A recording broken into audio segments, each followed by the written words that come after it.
boa noite todo mundo. Boa noite. A gente vai começar aqui então, né, mais uma live aí da Bivelli, hoje com os nossos convidados médicos, gestores, entusiastas de BBHC, Dr. Eli Schwartz, acertei ele? Certíssimo.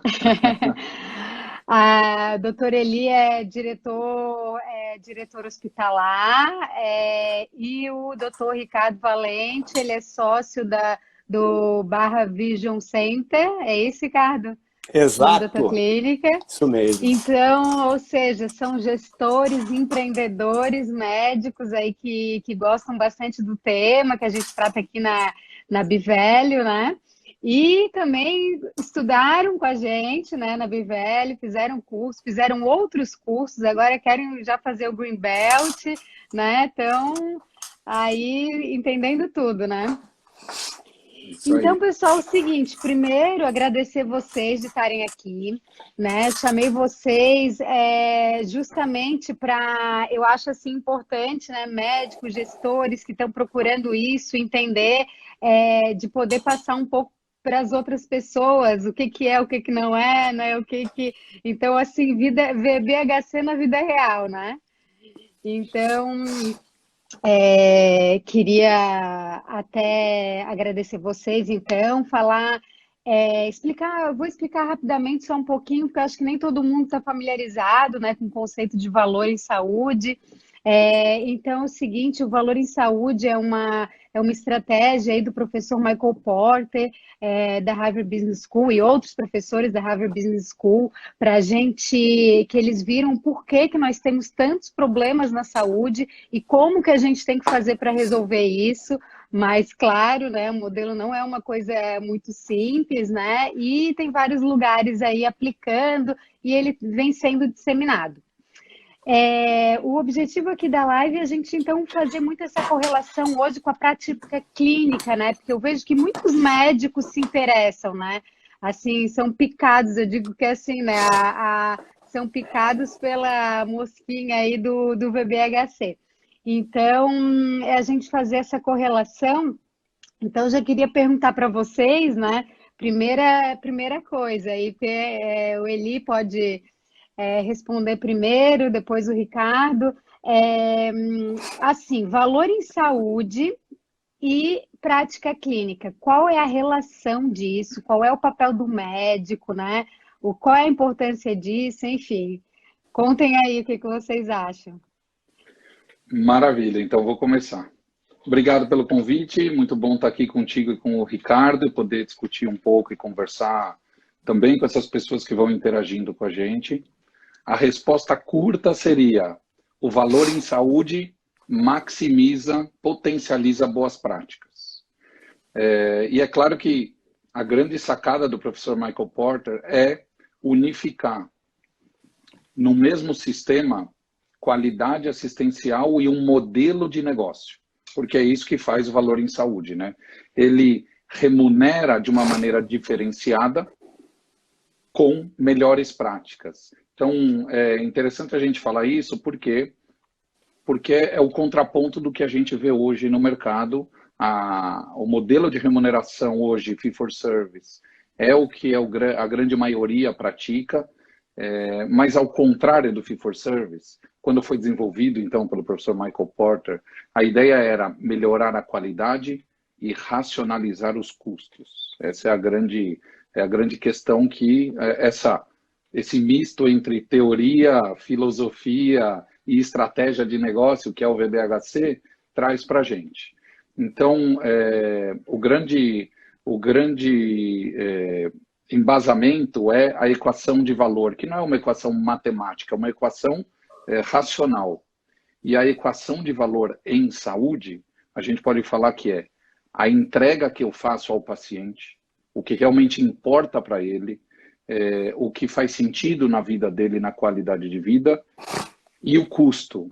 Mas a grande diferença do custo é que o custo não é de um exame, de uma cirurgia ou de uma internação, é o custo num ciclo completo de atendimento. E isso nos obriga a trabalhar em rede, nos obriga a criar parcerias.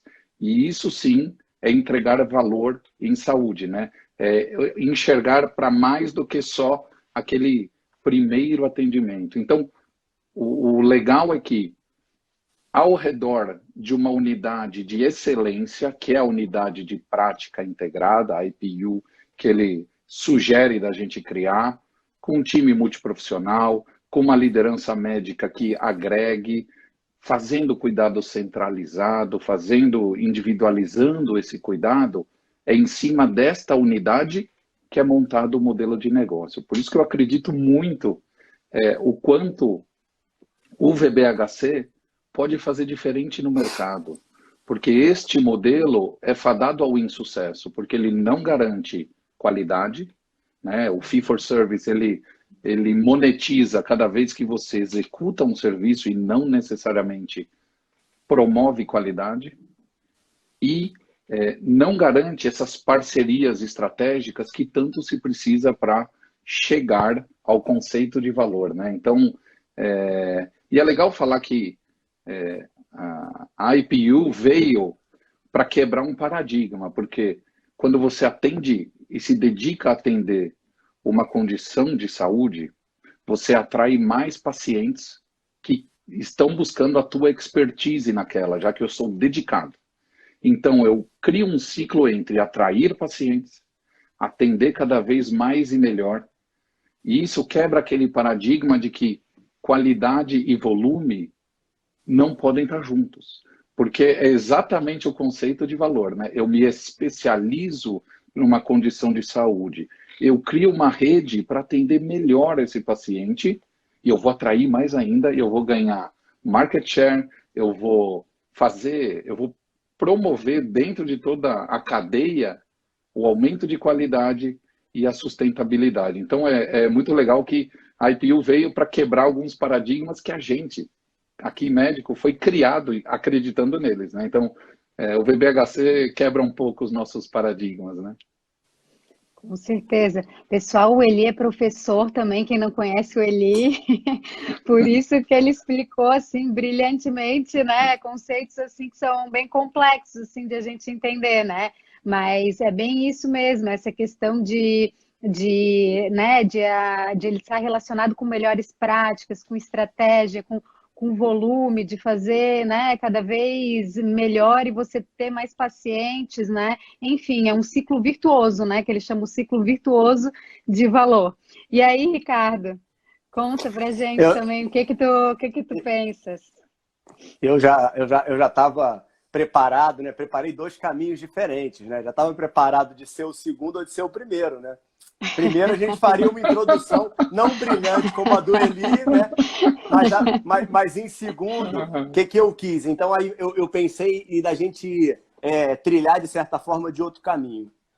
Como é que eu vejo a medicina? Eu acho a medicina uma profissão que tem uma característica da gente ser muito solitário, tá? Então o médico ele tem uma peculiaridade, né, de fazer o seu e não ter compartilhamento. E eu acho que o VBHC, para o médico, né, que está na ponta, ele traz um ponto de coletividade e de trazer uma união de classe muito interessante. A gente sempre pode ver o copo meio cheio, meio vazio, tá? Mas eu vejo de uma forma muito promissora essa questão de compartilhamento de dados. Então, as melhores práticas, elas vão ser valorizadas. Hoje eu vejo muitos colegas vindo me perguntar e questionando. Isso daí é sempre aquela história do patrão e do funcionário, né? Alguém está querendo me prejudicar. E eu vejo de forma completamente oposta. Então, eu acho hoje que a gente consegue aproveitar os conceitos do valor em termos de análise de desfecho, compartilhamento de dados, para ter a melhor prática individualmente, coletivizando um pouco mais a medicina, saindo do individualismo que a gente tem, tá? Óbvio que é uma quebra de paradigma, a gente tem que mudar um pouquinho, e aí eu já entro em conceitos que a gente precisa trazer hoje para a mesa, em que a gente está no século XXI e a gente tem que mudar esse padrão industrial do século XX, que hoje toda essa parte de tecnologia, né, e o VBHC traz muito o lado da valorização da tecnologia, né, e a tentativa de redução de custos pela utilização da tecnologia, em que a gente foi criado, e aí trago até para o lado escolar, né, no modelo industrial, em que tudo tinha que ser feito em caixotes pré-fabricados, né? Quando a gente traz hoje um conceito como o do valor, que é bem disruptivo, apesar da gente trazer uma medicina hipocrática para a mesa, né, que é uma qualidade centrada no paciente, então a gente tira o médico como centro, a medicina médico-cêntrica, né, vamos colocar dessa forma,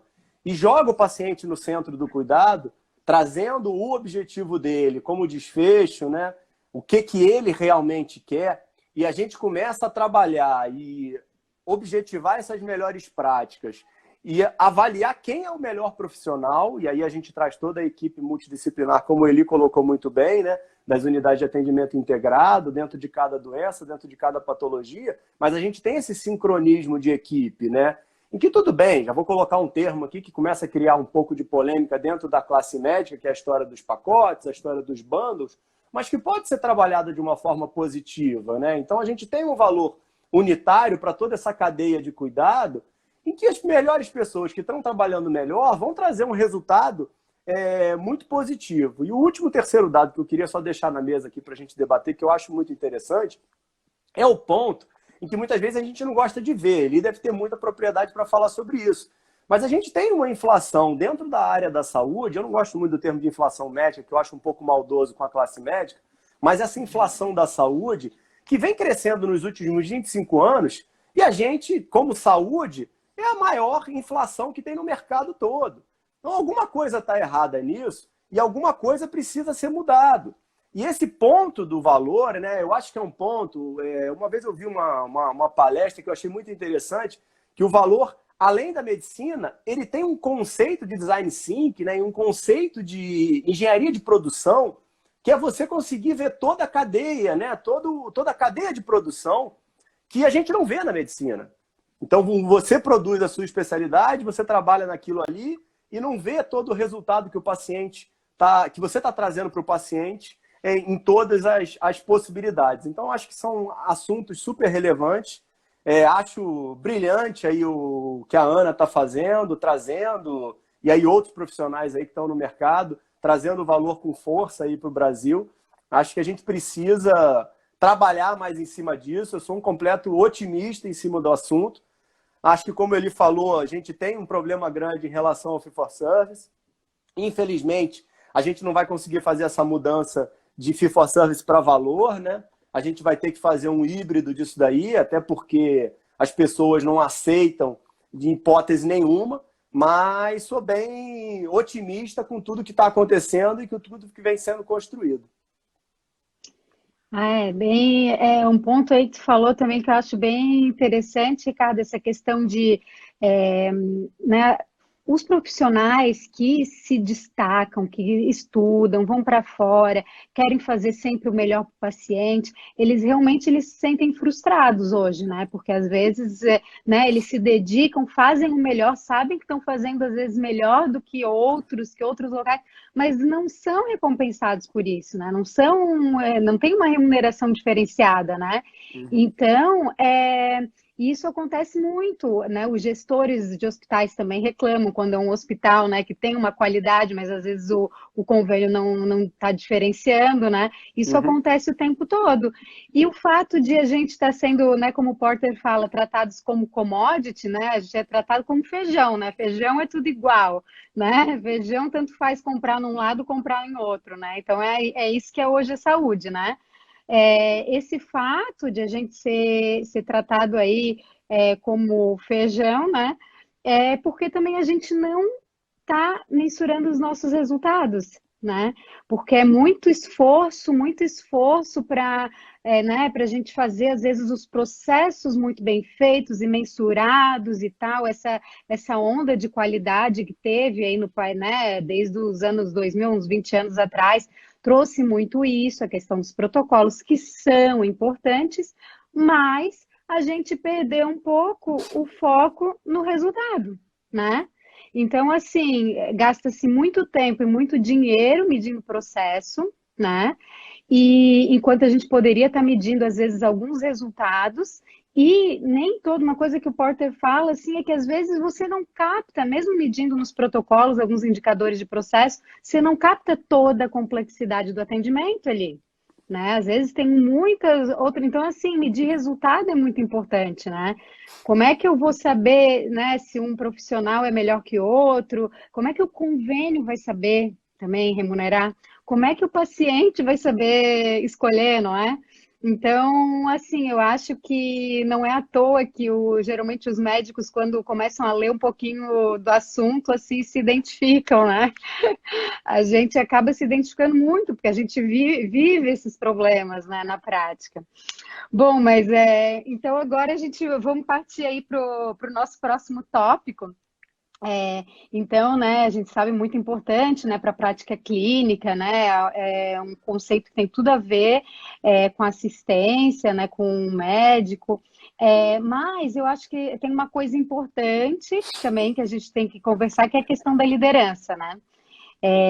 Então, assim, qual é o papel e como que a liderança influencia nesse modelo, né, na aplicação, né? Qual o papel da liderança? O que vocês acham sobre isso? Para não ser injusto, o Ricardo agora podia começar, né, Ricardo? Ah, maravilha, vamos Fala lá. aí, Ricardo, fala aí. Obrigado, Eli. Mas não, eu acho que o processo do VBHC, ele tem que ser top-down, tá? Não tem jeito, eu não consigo ver outra forma, tá? Então, eu acho que precisa ter mudança de cultura organizacional, tá? E, obviamente, que isso precisa ser distribuído dentro da organização. Então, você querer ter alta liderança sem passar essa cultura que é muito disruptiva para o que a gente tem hoje, para o resto da organização, é certeza que vai dar errado. E é o que está dando errado um monte de gente, tá? Número 2, a gente tem uma dificuldade muito grande de colocar o paciente no centro do cuidado. A gente fala muito isso hoje está muito bonito, isso está na mídia, então todas as lives são faladas sobre isso, então vamos colocar o paciente no centro. Só que, no momento que você coloca o paciente do centro, você sai do centro. Nós três aqui como médicos, e acaba que muito da equipe é multidisciplinar, tá? Você está disposto a perder essa sua guerra de vaidade, esse seu pedestal, vamos colocar dessa forma, né? Então, eu acredito muito nessa medicina horizontalizada que a gente está construindo hoje, tá? Em que a gente precisa compartilhar dados, em que os pacientes chegam muitas vezes. Hoje eu estou de tarde agora, eu estava atendendo, falando com um paciente que chegou com uma comorbidade raríssima e que o paciente, de verdade, ele sabia mais do que eu na hora da consulta. Eu vou pegar agora aqui e eu vou ter que rever o caso, que foi um caso que eu, sinceramente, nunca vi na minha carreira. Eu tenho 16 anos de formado e tudo bem, eu li isso durante a faculdade. Então, vou ter que pegar aqui e ler, nunca tinha visto o caso. Vou ver de novo. Então, a pessoa já chega com tanto conteúdo e eu acho que eu tenho que ter humildade. Então, vou falar, tal. Obviamente que você tem a minha lembrança e a memória dos casos. E aí você vai trazendo. Então, assim, se você não consegue ter essa mudança e passar isso para a sua organização, para mim é literalmente inútil o VBHC, tá? Então, eu acho que top-down, você tem que ter os líderes comprarem essa ideia. Sempre tem um mais arrojado querendo fazer essa mudança e vai dividindo. E outra coisa que eu costumo falar muito, eu acredito muito nisso. Sonha grande e faz pequeno. Faz um modelo replicável. Para de querer fazer valor no SUS. Sabe? O SUS vai virar valor. Não vai acontecer, gente. Tá? Faz valor em pé diabético, no interior de Roraima, no posto de saúde. E aí você vai aumentando aquilo, porque vai dar certo. Porque a ideia é boa. Se todo mundo for fazer dentro do conceito, e aí aquilo ali vai crescendo, vai expandindo, e as outras pessoas vão vendo que o resultado é importante. Aí, obviamente, que isso tem que ser demonstrado, isso tem que ser mostrado. Tem uma dificuldade grande nesse ponto, né? A gente sabe que o resultado ruim também tem que ser mostrado, né? E aí eu acho que o caminho é mais ou menos por aí, Eli, para te dar a palavra. Boa. Vou complementar, então, da onde você parou. Realmente, VBHC implantar valor, um novo modelo de assistência e de negócio, carece, demanda de liderança. Os grandes cases de sucesso contaram com bons líderes, né? A gente estuda ao longo da história do VBHC líderes comprometidos que acreditaram na história, que estudaram, que se prepararam, alguns intuitivamente, né? E a gente aprende depois o que intuitivamente eles fizeram. E hoje a gente traduz como valor, né? Isso é muito interessante. E assim, nos 3 níveis de liderança de uma organização, tanto no estratégico, quanto no tático, quanto no operacional, a gente deve ter conhecimento para ampliar o VBHC. É claro que o estratégico é essencial como sponsor desse projeto, como validador da política institucional para que isso, primeiro, crie um piloto, para depois fazer sentido e aí sim escalar. Então, o nível estratégico precisa estar familiarizado. O nível tático, que é o que vai implantar a unidade de prática, deve estar treinado e, se possível, certificado, que é o que a maioria de nós médicos estamos buscando, que é fazer essa preparação para tocar esse processo. Isso é importante. A certificação é um dos passos que eu acredito bastante. E a liderança operacional está na linha de frente. Também precisa estar treinada para VBHC. Vocês sabem que alguns dos cases escolheram qual equipe ou qual condição clínica para pilotar, para fazer o piloto, escolhendo pelo perfil do líder. Porque se o líder não estiver pronto para a mudança, se não é aquele médico, chefe de equipe, líder de equipe, pronto para rever os seus resultados, mensurar, comparar e divulgar, o VBHC não vai para frente. Portanto, escolher o líder para pilotar é essencial. E em breve, eu acho que a gente vai ter ótimos líderes para isso. Vou dar um exemplo de liderança. VBHC significa trabalhar em equipe multi. E a maioria dos autores concorda que o médico é o líder dessa equipe operacional. O exemplo hoje de uma atitude de valor, de uma atitude de qualidade dentro do hospital, é o projeto terapêutico, né? Com a atuação importante do médico e da equipe multi para preencher os seus objetivos, e a própria transição de cuidado para o extra-hospitalar com o plano de cuidado e continuidade de alta também tem a participação do médico da equipe multi. Vale ressaltar ainda que vários autores, não só específicos de VBHC, mas de liderança, que é uma área que eu leciono, Coles, outros autores aqui que a gente poderia falar, eles declaram quais características a gente quer para um líder para fazer essa mudança, para pensar diferente. Então eu vou puxar um pouco a sardinha, porque eu apresentei no pós-MBA na banca, onde hoje a gente fala muito em hard skill e soft skill, como os 2 eixos de habilidade do gestor, né? Habilidade técnica, que médico tira de letra, e habilidade interpessoal, que médico apanha de 10-0, né? Essa é a verdade, né? O mundo médico, às vezes, é solitário, né? Na maioria das especialidades. O que eu defendo é que tem um 3º eixo de desenvolvimento, que é o eixo de habilidade ligado à ferramenta tecnológica e de gestão. Então, não é só hard skill hard skill e soft skill, tem o tech skill, tem o technological skill, que tem que ser desenvolvido. Isso é muito legal porque a tecnologia, como o Ricardo bem apontou, é o que vai maximizar a identificação de bons resultados, a mensuração e a divulgação. O líder tem que estar, no mínimo, confortável para ser desafiado pela tecnologia, porque a tecnologia é o que vai potencializar a mudança que a gente tanto quer na saúde. Não só de VBHC, mas de divulgação de resultado, de ter um prontuário único, né, que é um sonho de todos nós aqui. Então, eu vou citar aqui a minha querida amiga Ana Carla Restituti, nossa parceira aqui de VBHC, que fala que lápis e papel funciona até o centésimo paciente. Gostei bastante. É bem isso, né? Então, a gente não tem que ter só hard skill e soft skill. A gente tem que ter também tech skill. A liderança tem que estar preparada para um pensamento lateral. Não só para o hard skill, que é um pensamento muito profundo de uma habilidade, que é a especialidade técnica que a gente foi criada, não é mesmo?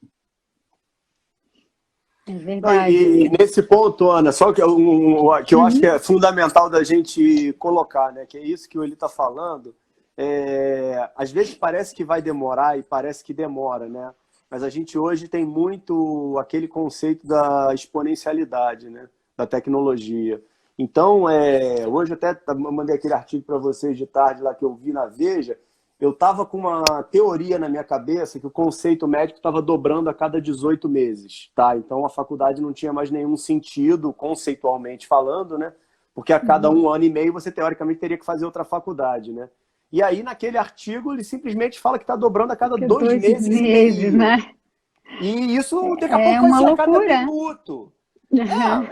Então assim, isso assim, parece um pouco de Blade Runner, né? Parece aquela história que não vai nunca chegar, né? Mas assim, já chegou, né, gente? A gente tem que entender isso e esse ponto do Eli e até em equipe, né? Que é a questão do BBHC, liderança, um líder único que não aceita compartilhamento, esquece, né? Acabou, né?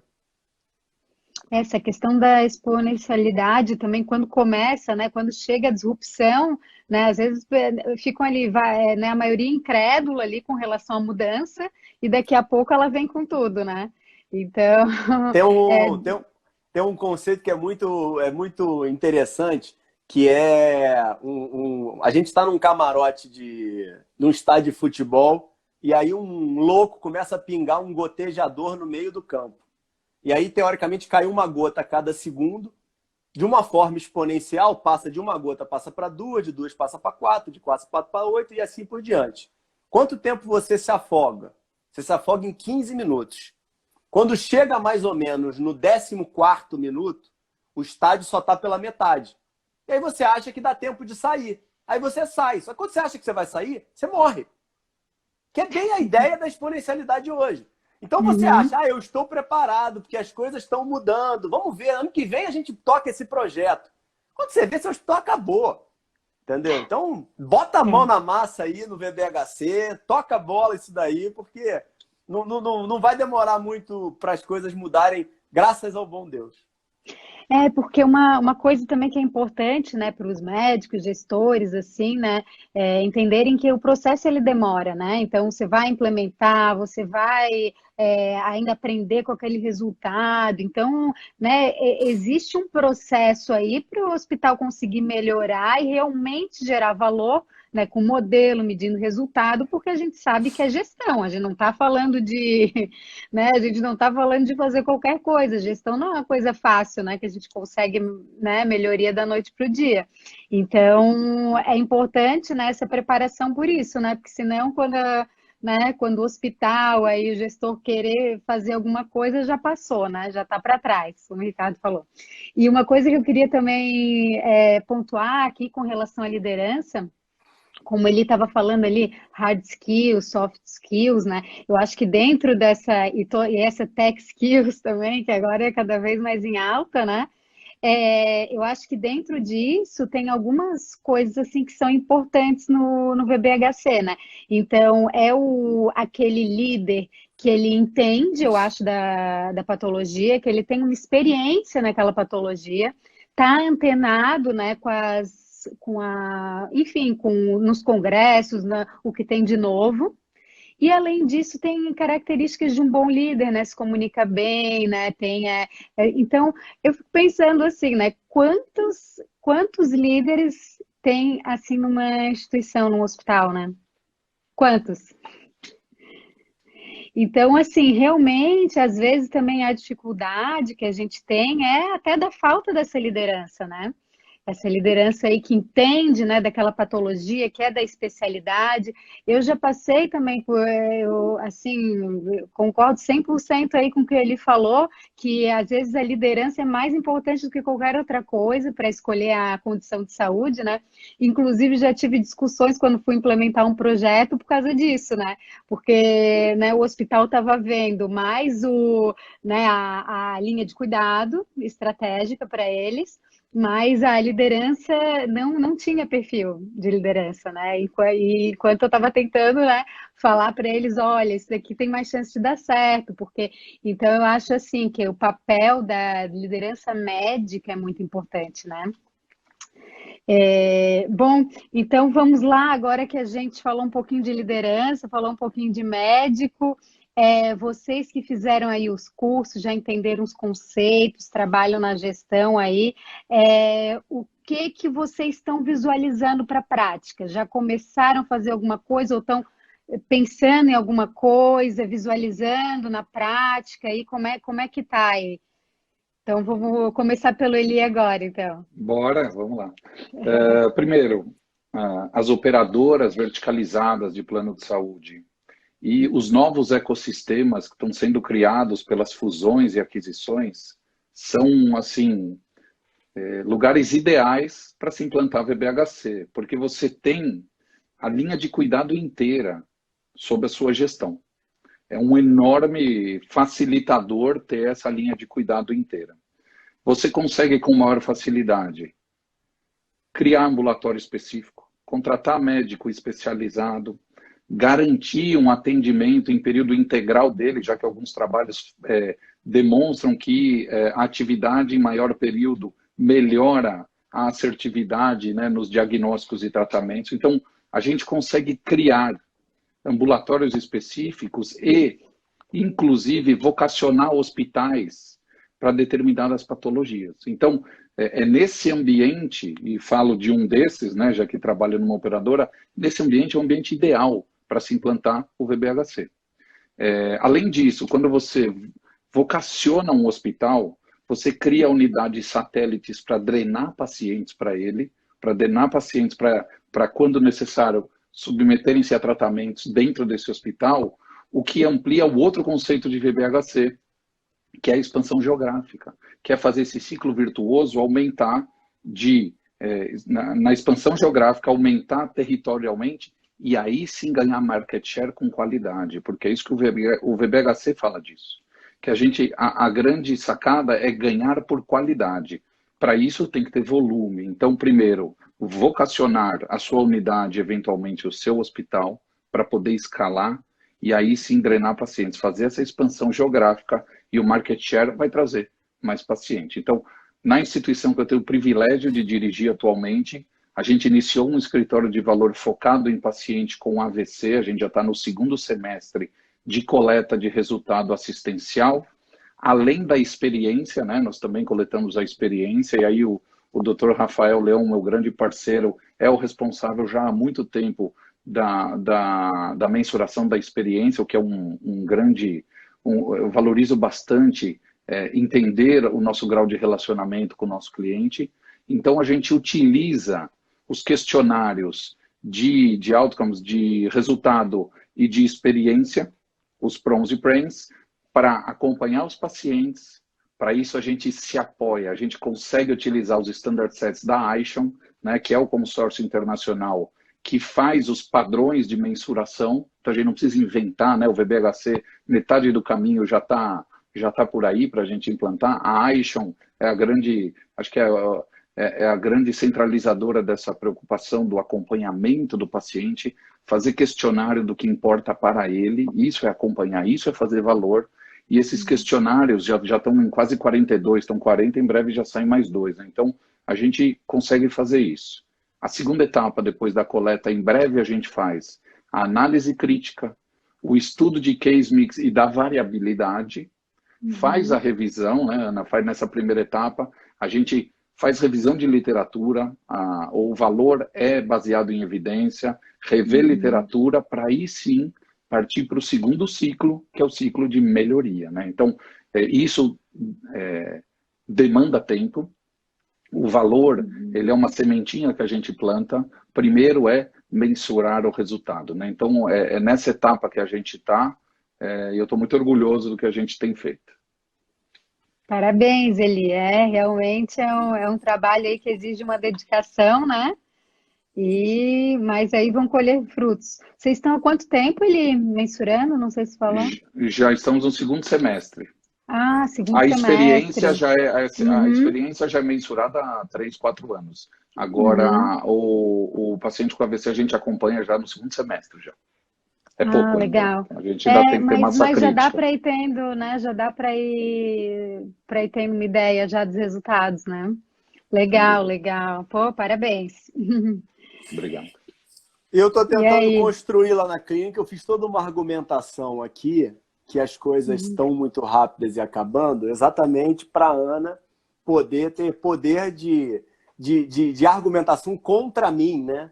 Porque eu, na verdade, estou protelando um pouquinho essa estruturação, né? A minha ideia, na verdade, é fazer uma unidade de atendimento integrado em cirurgia de catarata na clínica. E eu estou fazendo meu segundo mestrado agora no CBEX na verdade, a tese do meu mestrado provavelmente vai ser só um compilado do VBHC, né? Para a tese de doutorado, aí sim ser o comparativo real com uma grande operadora que eu estou em conversa com os meus dados, né? Então, pegar um modelo de valor na minha clínica, tá? A gente acabou o processo de acreditação no final do ano passado, ONA 1, né?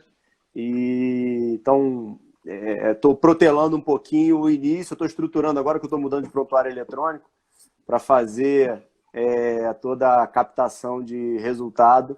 Então, eu estou realmente em dívida e contra toda a minha argumentação. O Ricardo, ele faz 1000 coisas ao mesmo tempo, né? Ainda acha que está em dívida. Ele estuda tudo, faz tudo que é curso, faz mestrado, aí implanta isso na clínica, implanta aquilo, ele acha ainda que está em dívida. Mas é assim mesmo, Ricardo, as coisas, né? A gente sabe que não é de uma hora para outra que a gente consegue implementar tudo, tem um processo de amadurecimento aí, né? E de, enfim, fazendo alguns ajustes, né? Para gente. Isso é verdade, Ana. Desculpa te interromper, mas eu comecei a fazer reunião com o corpo clínico, né, para apresentar o modelo, né, para explicar. Então, já comecei a ter inicialmente uma rejeição muito grande, né, até porque o oftalmo é muito baseado no fee-for-service, né. Então, é difícil. Então, a gente tem que trabalhar devagar e ir implementando essas ideias, mas como eu falei anteriormente, eu acho que a gente precisa acelerar um pouco, Ana, porque eu acho que essas mudanças elas vão acontecer de uma forma muito grande, como ele colocou brilhantemente a minha realidade, a oftalmo está vivendo a consolidação que teve na oncologia e teve na medicina diagnóstica, então está sendo muito rápido para mim, tá? Eu estou tentando me posicionar o mais rápido possível no mercado, e vejo essa história do valor como um diferencial competitivo muito grande, porque as pessoas não estão fazendo. Tem muita gente falando que está fazendo, mas não está. Tá? Então, isso é uma crítica, mas construtiva. Tá? Não então, eu acho que quando acontecer, vai acontecer de uma forma muito forte, porque, como a gente estava no início, eu acho que se a gente não tiver o paciente, né, como consumidor, fazendo as escolhas deles de uma forma consciente e informada, né, se a gente não deixar ele com a hipossuficiência que ele tem hoje, se ele continuar com a hipossuficiência que ele tem hoje, as coisas não vão mudar, né? Então a gente tem que colocar mesmo a informação na mão do paciente para ele tomar a melhor decisão da melhor estrutura que ele quer ser atendido. E essa questão, Ricardo, acho importante mesmo, essa questão do valor, né, que tu falou que às vezes, né, as pessoas falam que estão fazendo, mas não estão. Eu acho que também, às vezes, tem muita desinformação, né? Então, o que é valor, né? O que é valor? Então, a gente sabe que é um estudo complexo, é um modelo complexo, né? Não é só dizer assim, o meu serviço é bom, então eu entrego valor, né? Parece Sim, sim. que, né? E também tem outra coisa, é engraçado, né? Eu fiz uma enquete no LinkedIn e fiz aqui no Instagram também. Aí perguntando o que era valor, né? E aí botei ali os itens. Eu achei engraçado porque 30% das pessoas responderam que era entrega máxima de qualidade. Uhum. Entendeu? Então, Uhum, assim, uhum, uhum, uhum. né, já mostra que não entenderam ainda o que é valor, Sim, sim, né? sim. Porque as pessoas têm essa ideia de valor é entregar o máximo de qualidade possível. E não Uhum, é mesmo uhum. porque a gente não consegue entregar o máximo, né? A gente, enfim, né? A gente tem que equilibrar as coisas aí, né? Então, mas isso aí é bem importante mesmo, Ricardo, é bem interessante o que você falou. Bom, então vamos lá, uns já fazendo, outros engatinhando, né? Mas assim, de qualquer forma, eu acho vocês assim, né, super entendidos, engajados, estão aí fazendo ou procurando como fazer, tentando encontrar o caminho. Acho que isso que é importante mesmo. E assim, eu queria saber agora dicas, o que que vocês falariam? Eu chamei vocês porque eu acho que vocês são assim referências, sabe? Assim, também de médicos que, né, foram atrás, né? E para entender o modelo, para começar a aplicar. O que que vocês falariam? De dicas assim para médicos que estão assistindo a gente, ou até outros profissionais de saúde é, que, que queiram assim saber algumas dicas aí para implementar. O que que vocês falariam? Vamos seguir o padrão, então deixa eu ir agora, depois ele fala. É, eu acho que, assim, antes de tudo, como tudo que a gente colocou aí nesse tempo de live, eu acho que esses conceitos trazem que isso é um caminho que faz muito sentido, tá? Então, eu acho que começa tudo, é um entendimento.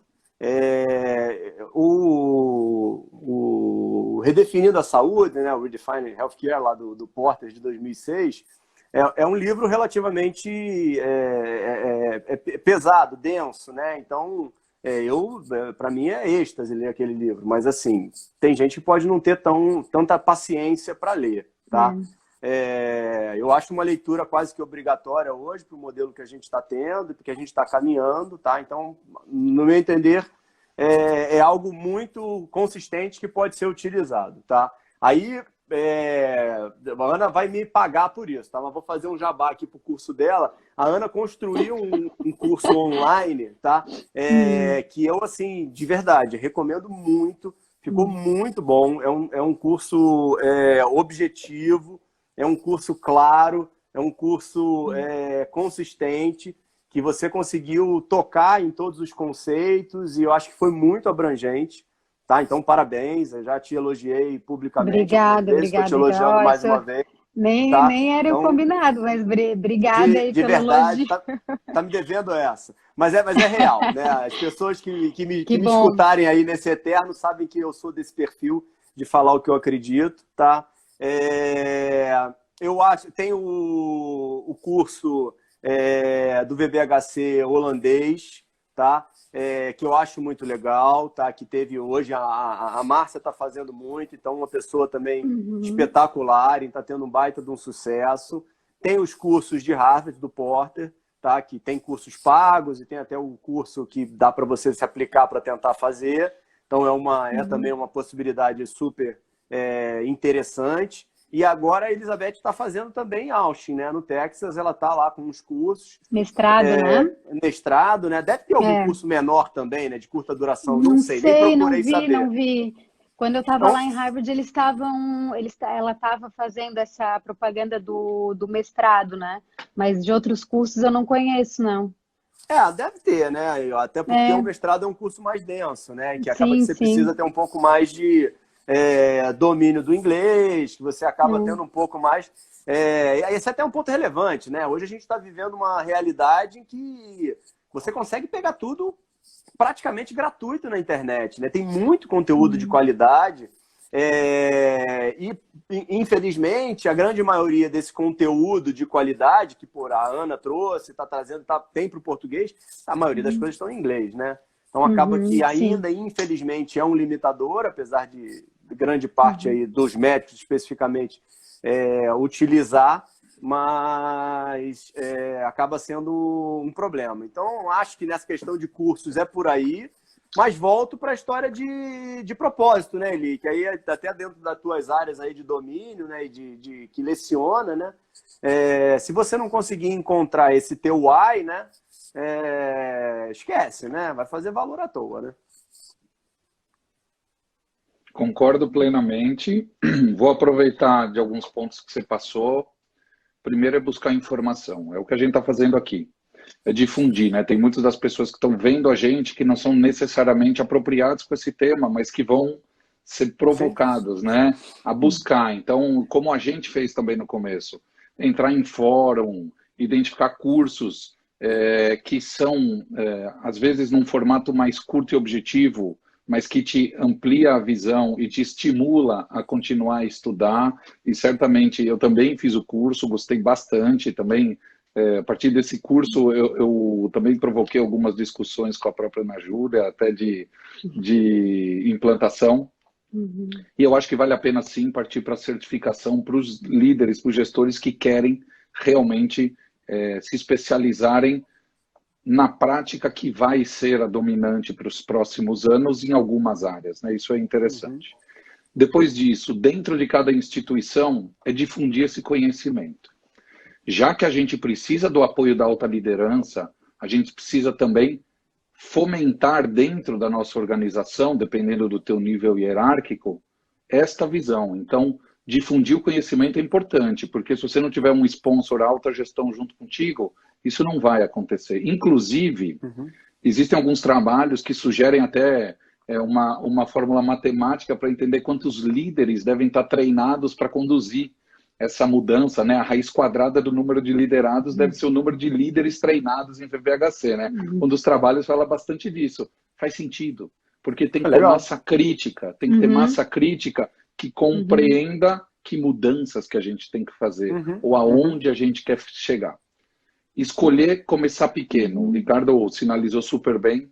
Escolher uma condição clínica para fazer o piloto, que seja de alto volume, portanto, que você saiba fazer, de alto custo ou de gravidade, ou seja, que tenha impacto no seu orçamento, que esteja alinhada com seu planejamento estratégico, ou seja, que você tenha recurso para atendê-la e que tenha uma liderança parceira, aberta a desafios, porque isso vai fazer a diferença do piloto, e o piloto é o cartão de visita do VBHC para mostrar para a instituição como dá para fazer diferente. Depois, mensurar, mensurar e mensurar. É a grande sacada do VBHC. Será que eu sou realmente melhor? Eu proponho algo melhor para o paciente? O meu indicador é média de permanência e taxa de mortalidade. O paciente não quer saber isso, ele quer saber quanto tempo ele volta para suas atividades. Ele vai ter efeito colateral do remédio? Ele vai ficar com alguma alteração na sua sequela, no seu drive? Ele vai ter alguma... Isso é importante para ele. Então, mensurar não só o intra-hospitalar ou dentro do consultório, realizar o acompanhamento dessa linha de cuidado tão importante. E é claro que primeiro a gente mensura resultado e depois a gente vai para custo. A teoria do custo que foi agregada, né, um pouquinho depois, é o TDABC, que é o custeio pelo tempo, ou seja, o quanto eu gasto naquele paciente específico, quanto custou o tempo que eu me dediquei àquele paciente, multiplicado por todos os setores que ele passou, né? Então, primeiro mensurar resultado, deixar custo para um segundo momento, já que ele exige, inclusive, às vezes, uso de uma tecnologia maior, agregar as equipes administrativas, isso é importante. E eu vou encerrar aqui trazendo algo que me acompanha desde a faculdade. O Claude Bernard, vocês devem conhecer, fisiologista, século XIX, ele participou de estudos de homeostase, de descrever o síndrome neurológica, entre outras coisas. E uma frase me acompanha desde a faculdade, que a ciência aumenta o nosso poder na mesma proporção que diminui o nosso orgulho. E é incrível como, depois que eu comecei a estudar o VBHC, eu comecei a repensar algumas coisas, aprender de novo, desconstruir alguns conceitos e, inclusive, reprisando um pouquinho, assim, o modelo onde o médico está ao centro, a doença está ao centro e o hospital está ao centro, ficou alguns séculos atrás. Hoje, o paciente é o centro. Não é mais o hospital o centro, é a linha de cuidado que é o centro. E não é mais o médico que é o centro. Ele pode ser o líder de um processo, já que, inclusive, legalmente ele deve tomar algumas condutas, mas é a equipe multiprofissional que está ao redor do paciente. Então, são lições que eu trago de humildade, de reaprender, de perguntar para o paciente. Se vocês pensarem bem, quando a gente faz questionário, eu estou perguntando para o paciente o que para você é importante, né? Então, no fundo, o VBHC, quando ele racionaliza os custos, ele garante acessibilidade, ele garante que essa conta que nunca fecha dessa inflação vai ser diluída, porque eu vou utilizar só o recurso proporcional para aquele paciente, para entregar o que é importante para ele, e vai sobrar recurso para todo o resto da cadeia, já que eu vou trabalhar em rede, né? Então, o que eu trago é que a gente precisa realmente repensar o nosso papel na saúde, né? E primeiro agradecer aqui, porque tem sido muito interessante essa live aqui, porque é gostoso ouvir pessoas falando muito do que a gente Nossa, preconiza também, o né? Eli, hein, Ricardo? O Eli aí explica, né? Tem o dom, Brilhante. né? Brilhante mesmo, Eli. Obrigado. Poxa, tô, né? Até eu que adoro o tema também fico aqui, só ouvindo aqui, muito bom. Então, pessoal, eu acho assim, né? Se a gente for ver, né, no final da ópera, a questão é se informar. Eu acho que é questão de cultura, né? Liderança antes, né, de implementar o modelo, né, acho que tem essas questões aí, talvez, que venham antes, né, para a gente começar, né, questão de cultura, gestão da mudança, ter bons Uhum. líderes, né, estar bem informado, acho que seriam, assim, alguns pontos aí que vocês colocaram, né. E eu acho importante essa questão de método, assim, porque como a gente sabe que o VBHC não é uma coisa muito entregar o que o paciente realmente quer, não é uma coisa muito simples, né? Então, se a gente não tem método, não usa algo que já foi, né, feito em outro lugar, né, não estuda esses cases, né, não vai atrás, fica mais difícil, até, eu diria, impossível, né, de fazer alguma coisa, né? Mas Eli, Ricardo, adorei nossa conversa, muito, olha, vocês são ótimos aqui, falaram super bem. Imagino que, deixa eu ver, o pessoal aqui está falando, elogiando, parabéns, batendo palminha, né? Pessoal falando cliente é o centro, isso botaram aqui várias coisas para gente. Na E os prática ainda está líderes que difícil de estão implementar? escutando, Ana, eu acho muito relevante de verdade, tá? Volto a falar, parece piegas, mas assim, eu acho que o curso que você fez, eu fiz, o Eli fez também um curso lá do holandês, né? E é um curso muito baseado no método de Harvard, né? Método de apresentação de caso e conversar sobre ele, mas acaba sendo um pouco mais denso, né? Eu acho que você conseguiu compilar o conteúdo e eu acho que chega mais fácil. Hoje, hoje eu tendo, se eu tivesse hoje à frente de um hospital maior, ou de uma rede maior, eu ofereceria o teu curso para os meus funcionários, entendeu? Tentando difundir de uma forma maior, tá? Uhum, E esse acesso individual. E acaba que, como é online, né, acaba sendo muito fácil, né? Os uhum, outros sim. cursos, eu acho que é o que você trouxe agora. Eu acho que tem o ponto de você conhecer mais o case e o detalhe. Isso é muito legal, né? A Uhum, gente sim, estava conversando outro dia, num outro evento, na questão lá do case da Martini Clinic, que para mim é o mais sim. emblemático de todos. É muito Uhum, legal, acho que motiva muito quando você escuta aquilo, aquele resultado, né? Mas sim. você trouxe de uma forma que eu acho mais fácil de uma pessoa que nunca escutou iniciar. Uhum. Ai, que bom, Ricardo, porque era esse o objetivo mesmo quando eu fiz o curso, né? Porque eu vi assim, né, que eu demorei tanto para ligar os pontos, sabe? Assim, que até conseguir ligar os pontos, vai estudando e tal, eu assim, nossa, queria passar isso já assim, né, de uma forma mais fácil para as pessoas. Que bom que tu, né, teve essa, Conseguiu. essa Legal. percepção. Que bom, obrigada. Bom, pessoal, muito, muito, muito obrigada. Adorei. O pessoal aqui, ó, só elogio também. Adoraram ver vocês falando aí, os dois, né, de forma complementar aí, né, com experiências diferentes, né? Muito bom. Adorei. Espero que a gente faça outros encontros desses também, né? Trazendo mais gente, né? Discutindo para conseguir aí que mais gente tenha acesso a esse, né, ao valor em saúde real, né? Tá Eu queria certo então, pessoal. agradecer, viu, pelo convite, parabenizar teu trabalho. Ricardo, Obrigada. que esse nosso bate-papo, né, perpetue entre vários desses colegas que estão ouvindo a gente. E de verdade aprendi bastante hoje aqui com vocês também. Muito obrigado. Eu Sempre idem, um grande aprendendo, né? prazer. Obrigado, Ana, pelo convite. Prazer aí em compartilhar esse tempo com vocês. As colocações aí do Eli, como a Ana estava colocando, realmente são brilhantes e super didáticas e fáceis no entendimento. Facilita muito, né, para um tema que às vezes é um pouquinho complexo e diferente para as pessoas aceitarem. Então, parabéns aí, Eli, pela tua forma de colocar. E parabéns aí pela tua liderança no assunto, Ana, que tomara que você consiga aí atingir esses seus objetivos aí de trazer esse modelo novo aí de uma forma real para a gente. Obrigada, pessoal. Obrigada aí. Boa noite. E nos vemos em breve, então. Boa noite, até a À próxima. Até disposição. a Boa noite. Tchau, próxima. tchau. Tchau, Tchau, tchau. tchau.